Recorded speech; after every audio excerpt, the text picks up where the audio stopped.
Oh, right, folks, I'm knackered. I was just out there playing football with Kenroy, my neighbour.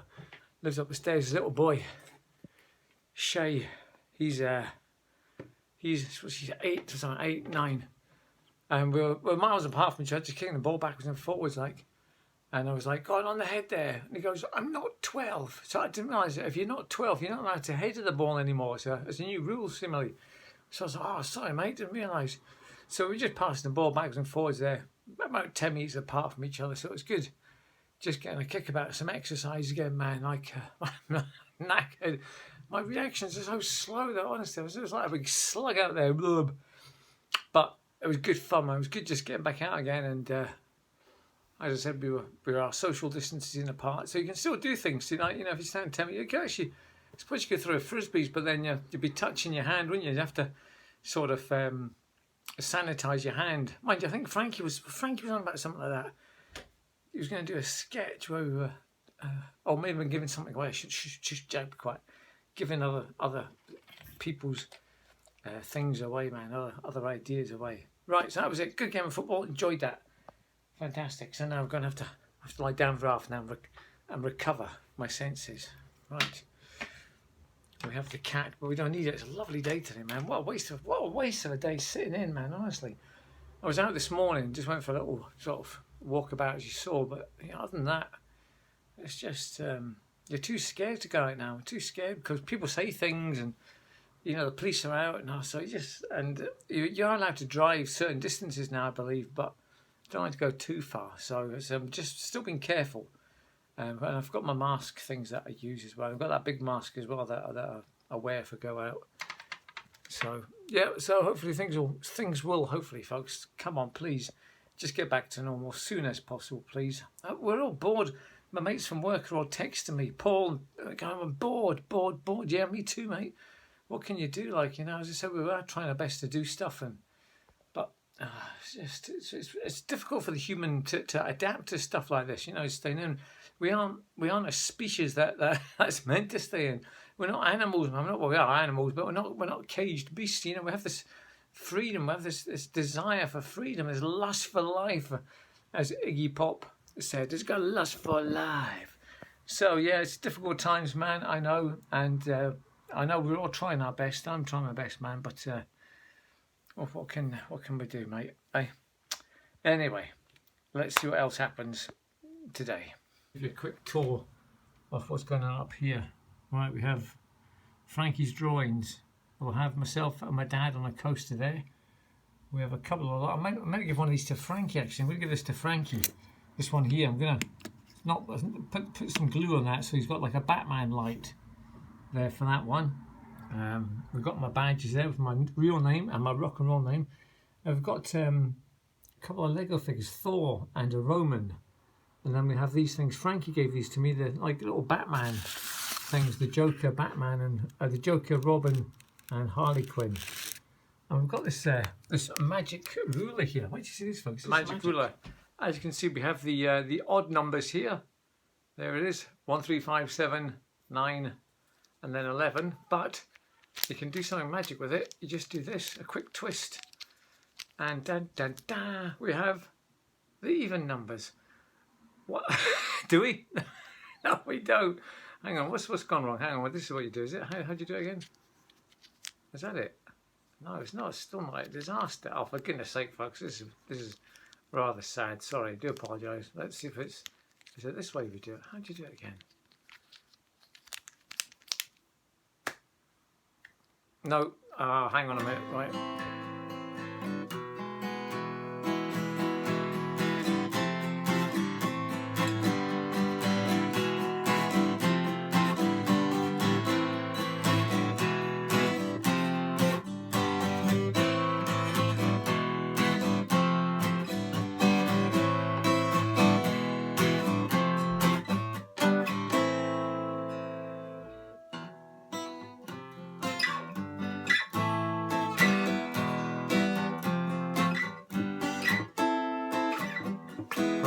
Then, folks, The Nightland by William Hope Hodgson. It's a strange book.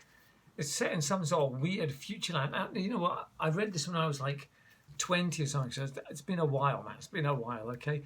And central to the story is this guy who's got to go from one end of this sort of cursed earth across this land to this pyramid where his girlfriend or his woman is lying sort of dead, and he thinks she's dead anyway, and he goes to try and rescue her. And in this night land lies between where he's going and the pyramid are all these creatures, and he's got this weapon. It's like a stick with a disc spins on the end of it. He's got that as his weapon. And I started reading this because the girlfriend I had at the time was a rather strange girl, and she liked all these weird books. So I thought, well, I'm going to read a weird book and go on better than her. So I started reading this because it was one of these opium writers, and yeah, man, we're gonna read this and get right into it. So I started reading it, and she started reading it, and she went, "Oh, this is the most boring book ever. It's just about him going from one point to the other, killing his animals and going on, and then he eventually." But I actually got right into him, and I read. I mean, look at the size of that book. I read that. My God, man! And you know what? I can't remember anything about it apart from the outline of the story, as I've told you there. But I'll just give you a quick synopsis of what it says on the back here, folks. I'm wondering if this discus, the thing that he's going on about, I wonder if it was a precursor to maybe somebody having an idea for the lightsaber, because he's going on about fighting these. There's lots of this, and lo, in that moment in the dim place there rose up 3 beastmen from the earth and came to me growling, and the first did be so close that I had no room to the discus, but beat in the head of the man with the half beast, and I leaped unto the side then and swung the discus, and he did utter mad yet chill with fury, blah de blah, and I came in sudden to meet the 2 beastmen as they ran at me, and I cut quick and light with the great weapon, and did have that anger upon me which doth make the heart a place of cold and deadly intent. So, I mean, what if he's going about? I need to find this bit, folks. Hang on. I've got 2 bits to find now. Where he first describes the discus and the bit where he's the wife, the woman comes back to life. It's actually a better book than I remember. I've just been sitting here reading this. It's quite involving, shall we say. I find it a very dry book. I remember that thinking, oh my God, it was like reading the Bible almost. It's stuff like this. And on the next day, which did be the 12th, I took the discus. Oh, that was it. The thing was called the discus, his weapon. And on that day, I cut down 6 off the trees. And always did the maid bring her plating, and she be near me. And when I had cut the 6 trees, she had me to cease, lest that I risk to open my wound. And truly, they have to have healed very wonderful. And afterward, we to plate all that day, and did also finish the armour, and did be content and utter happy. And on the 13th day, and on it goes. That's weird writing. I forgot about that, man. Crikey. Right, here we go. So it's a really old book, this one. When was it written? Complete unabridged, the all-time adult fantasy classic, The Nightland, by William Hope Hodgson. William Hope Hodgson, one of the most potent pieces of macabre imagination ever written. H.P. Lovecraft said that about the book. And when was it actually written then? Let's have a look. 1912, this was first published. The dreams that are not only dreams. First chapter 1, mirroreth the beautiful. I remember there was a bit at the end. It was actually heart-bursting at the end. I remember I got all emotional because, well, I don't know if is anybody going to read this. Spoiler alert. Don't watch the next 5 minutes because I'm going to tell you what happens.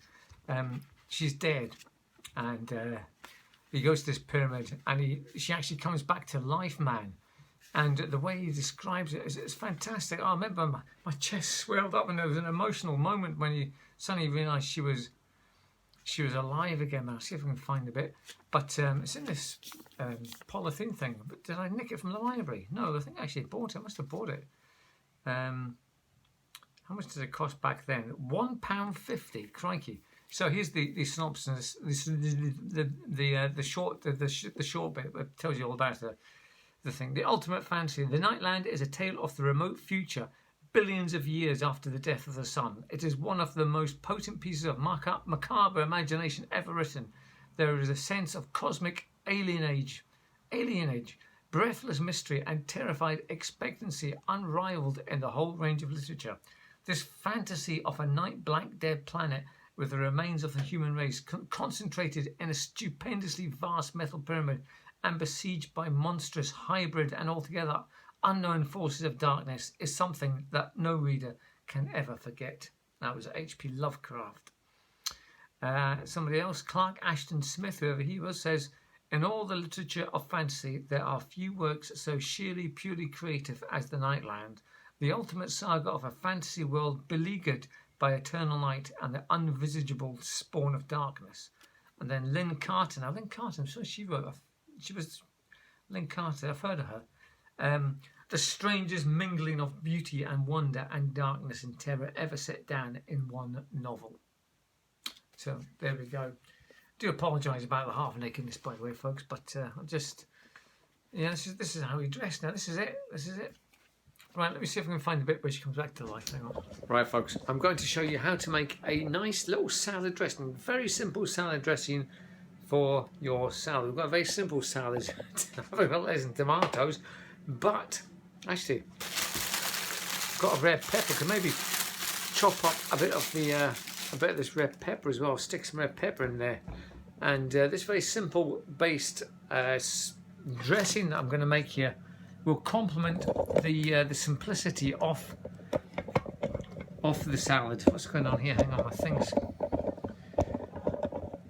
Oh, hang on, she's coming through. Turn off. Now, also, what I'm going to show you here, folks, is how to make a very simple sort of, it's like a prawn mayonnaise, a prawn cocktail sauce thing, but with a slight twist to it, just so you can dip your chips in it. All you need is some mayonnaise and some tomato sauce and some pepper. Yep, got good old pepper, and of course we need some of that yellow mustard as well. And basically just put a scoosh of everything in here and give it a good mix up, and that folks is it. Right, here we go, show you. Right, so here we go, olive oil. That's probably what that's going to do, because that's all we've got left actually. Look, that's it, finished. That's for recycling, that one. So then you got your lemon juice. Now this has always been a bit of a bone of contention. I had to actually open the lemon juice. Oh, I don't know, man. I think it's stuck. Oh no, there we go. That's it. Right. Give it a bit of a sugar and lemon juice. In it goes. Just a bit. Whatever. Now you get your. Oops. Just dropping everything all over the place, man. Now you get your garlic clove. So just there's your clove of garlic. There it is. Into the garlic crusher. Crush it in. There we go. Boink. Put that bit in there. You get a little bit of mustard. Just a touch of mustard, not a lot. In it goes. Give it a good stir about. Get some pepper. Bit of a grind of a light pepper, man. It's always good to use the grinding pepper because that opens up the flavour of the pepper capsules, and that way you get a nice. Look at that! Look how simple that is, man. Look at that. Wonderful.